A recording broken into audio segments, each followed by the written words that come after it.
नमस्कार, मैं हूं माही कुमारी और आप देख रहे हैं न्यूज़ फ्रेम। इस वक्त मैं मौजूद हूं मोक्ष की नगरी गया जी में।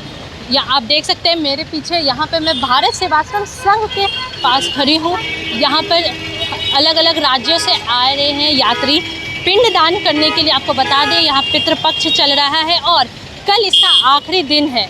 आइए हम जानते हैं यहाँ के स्वामी से कि क्या है यहाँ पर, कैसे व्यवस्था की जाती है यात्रियों के रहने के लिए और क्या कुछ उनके लिए व्यवस्था है और हर साल कितने लोग यहाँ आते हैं और क्या है आखिर ये पिंडदान की कहानी, क्यों गया जी को ही मोक्ष की नगरी कहा जाता है।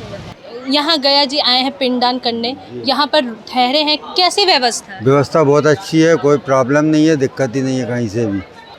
तो अभी आप पिंडदान करके आ गए या जाएंगे? कल अमावस्या पे कल जाएंगे। कल जाएंगे। तो यहाँ पर से क्या व्यवस्था की गई है आप लोगों की जाने की? यानी यहाँ बात की है पंडित जी, कहले 350 का कूपन कटेगा और सवेरे 5 बजे नहा धो के आ जाइए, धोती पहन के आपकी सुबह से काम पिंडदान का काम शुरू ले जाएंगे घाट पे। तो सारी सामग्री जो भी होती है पूजा की और पंडित का आयोजन आप लोगों को सब यहाँ से ही लेकर जाएंगे? नहीं, वहीं पे घाट पे देंगे। घाट पे यहाँ सीधे पैसे ले लेंगे और पंडित लोग यहाँ सिर्फ 350 की रसीद कटेगी। जी, आपका नाम? मेरा नाम ओम प्रकाश सोनी, जिला होशंगाबाद इटारसी से मैं आया हूँ। यहाँ इस संस्था में 350 की रसीद कटी है और उसके बाद यहाँ से हम लोग पिंडदान करने के लिए जाएंगे। तो वहाँ की व्यवस्था जो भी होगी देखी जाएगी, उसके विषय में मैं आपको क्या बोलूँ। तो यहाँ पर आप रुके हुए ठहरे हैं कल से, जैसा आपने बताया, तो कैसा माहौल है? क्या कुछ स्वच्छ है, साफ है, सफाई का ध्यान है? रहने की व्यवस्था ठीक बढ़िया है, भोजन भी है एक टाइम का और साफ़ सुथरा भी है, कहीं कोई दिक्कत नहीं है, रहने के हिसाब से कोई दिक्कत नहीं। अभी गया जी में पितृपक्ष का आखिरी दूसरा दिन है ये, और क्या कुछ यहाँ पर यात्रियों के लिए व्यवस्था की गई है? हम लोग की व्यवस्था 103 साल से हम करके आ रहे हैं। भारत सेवाश्रम संघ, भारत सेवाश्रम संघ की जो महान संस्थापक जगत गुरु भगवान आचार्य स्वामी प्रणवानंद जी महाराज, तो पितृपक्ष के हर मेले में जो तीर्थ जाति श्रद्धालु लोग आते हैं, उन लोगों का पिंडदान क्रियाक्रम सही तरीक़ा से हो पाए, इसीलिए हम लोग का आश्रम में पंडा लोगन भी है, पुरोहित लोगन है जो पूजन के लिए जाते हैं। तो फिर उन्हीं की व्यवस्था के साथ सही सलामत से फल्गु घाट, विष्णुपाद मंदिर और अक्षय वट में क्रियाक्रम आदि करते हुए यात्रियों को अगर माने कुछ दिक्कत ना हो, सब कुछ छेड़छाड़ जो यहाँ से पहले से होता था वो सब बंद करके हम लोग स्वयंसेवक के माध्यम से, पुरोहित के माध्यम से ये काम करते हैं।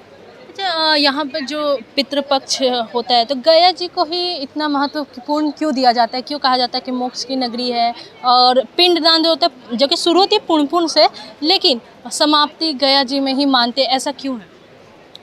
क्योंकि पुरान काल से ये जो गयासुर थे, ऋषि भरद्वाज ने यहाँ से गयासुर के जो विष्णु का साथ उनका ये हुआ, तो विष्णु से गया जी ने माने मोक्ष की प्राप्ति के लिए बोले कि यही हमारा एक चीज़ है जो हमको वरदान कीजिए। तो भगवान विष्णु ने उसका वरदान किए कि यहीं पर तुम्हारा, बोला हाँ, हम जब तक जीवित रहे हमारा ऊपर पिंडदान करने से मोक्ष होगा। ये पुराण का कहावत है। उसके सिलसिले में तभी से राम जी, सीता जी आए थे दशरथ के पिंडदान करने के लिए। ये पूरा काल से ये व्यवस्था चालू हो रहा है। तो यहाँ से जो मोक्ष नगरी तभी से चालू है और आज की इस शास्त्र के अनुसार से हजारों लाखों करोड़ों श्रद्धालु इसके मोक्ष प्राप्ति के लिए यहाँ पर आके पितृमातृ के श्रद्धा के लिए ये सब करके व्यवस्था करते हैं। आपने कहा सीता माता ने किया था, और जैसा मैंने सुना है सीता माता ने जब पिंडदान किया था तो उन्होंने जब किया था तो वो कुछ लोग वहाँ के साक्षी बने थे, पर वह मुकर गए थे, तो ऐसे में श्राप दिया गया था। और ये तो क्या है, ये इसका पूरी कहानी क्या है? पूरी कहानी तो बहुत लंबाई है, थोड़ा संक्षेप में हमें बता देते हैं। यहाँ पर जब दशरथ जी की माने पिता माता की जब श्रद्धा के लिए जब सीता माता ने आए थे, तो तभी उनके क्रियाक्रम के लिए पिंडदान हुआ। तो पिंडदान तभी तो कोई सामान वगैरह नहीं था ना, बालू से ही इनके पिंडदान किए। तो करने के बाद जब श्री रामचंद्र आके पूछे जो किसका आप किए कि नहीं, तो सीता माता ने जवाब दिया हाँ, हम यहाँ पर पिंडदान पिताश्री के उद्देश्य में किए। परंतु यहाँ की जो 4 साक्षी था, तो पहले बोला पहला साक्षी तो अक्षय बट था, बट वृक्ष, तो उन्होंने बोला हाँ हम सही तरीक़ा से, तो उनको हो गया। दूसरा था तुलसी, वो बोला नहीं, माता ने नहीं दिया। फिर जो मैंने फल्गु थे, फल्गु बोला कि नहीं दिए। तो अक्षय वट को पिता तो जब दिए, माता सीता ने अक्षय वट को बोला कि आप चिर अक्षय हो, अजर अमर होगा। तो आज भी हजार साल तक अक्षय वट भी बचे हैं।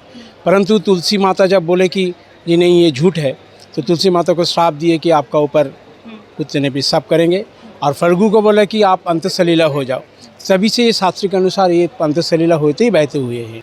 तो आपने सुना क्या कुछ कह रहे हैं भारत सेवाश्रम संघ के स्वामी यहाँ के जो रहते हैं। उन्होंने बताया कि यहाँ पर यात्रियों जो अलग अलग राज्यों से यहाँ पर पिंड दान करने के लिए आते हैं, उनके लिए व्यवस्था की गई है रहने की, खाने की, और अक्षय वट और विष्णुपद मंदिर जाने के लिए ऑटो चालक और पंडित की भी व्यवस्था कराई जाती है। उन्होंने गया जी के पीछे की कहानी बताई कि क्यों गया जी मोक्ष की नगरी कहलाती है। साथ ही गयासुर की कहानी और सीता माता की भी कहानी बताई उन्होंने कि सीता माता ने यहाँ पर पिंड दान किया था और उन्होंने कुछ लोगों को श्राप भी दिया था और कुछ लोगों को फल स्वरूप आशीर्वाद भी दिया था। आपको बता दें गया जी पिंडदान के लिए फेमस है और यहाँ पर पितृपक्ष 15 दिन का जो होता है यहाँ पर मनाई जाती है। कल पितृपक्ष का आखिरी दिन है। फिलहाल के लिए इतना ही। मैं माही कुमारी, न्यूज़ फ्रेम, गया जी से।